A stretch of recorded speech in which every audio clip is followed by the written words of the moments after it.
মালা শান্ত স্বভাবের এক মেয়ে একদিন নদীর ধারে হাঁটতে হাঁটতে দেখে এক নীল ডানাওয়ালা পাখি আহত হয়ে পড়ে আছে। পাখিটাকে কোলে নিতে সে আশ্চর্য হয়ে শোনে পাখি কথা বলছে। পাখি বলে, অরোরা বনের দরজা খুলেছে, আমাদের বিপদ। মালা দৌড়ে দাদুর কাছে যায়। দাদু জানায় অরোরা বন হলো জাদুর বন, আর তার রহস্যময় দরজা খুললে বিপদ নামতে পারে। ঠিক তখন পাখিটি বলে, শ্যাডো কিং ফিরে এসেছে, আর আমাদের রক্ষা করবে একমাত্র জাদুর চাবি, যা আছে তোমার কাছে। দাদু মালার লকেট খুলে দেখে ভেতরে লুকোনো সোনালি চাবি। ভোরে মালা যাত্রা শুরু করে।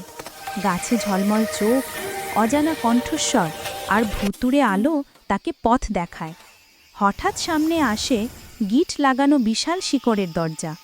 মালা চাবি ঢুকাতেই দরজা আলো ছড়িয়ে খুলে যায়।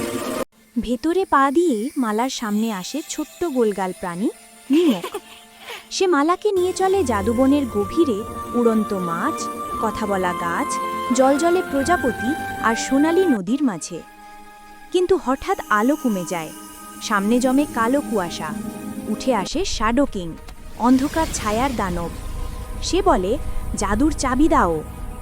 মালা থরথর করলেও নীলা পাখি ফিসফিসিয়ে বলে, তুমি পারবে। মালা চাবিটা শক্ত করে ধরতেই উজ্জ্বল আলো বেরিয়ে আসে।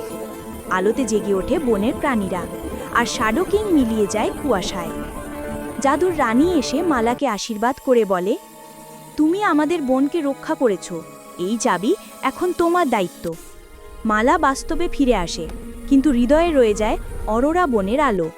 এখন সে জানে বন আবার ডাকলেই সে ফিরে যাবে।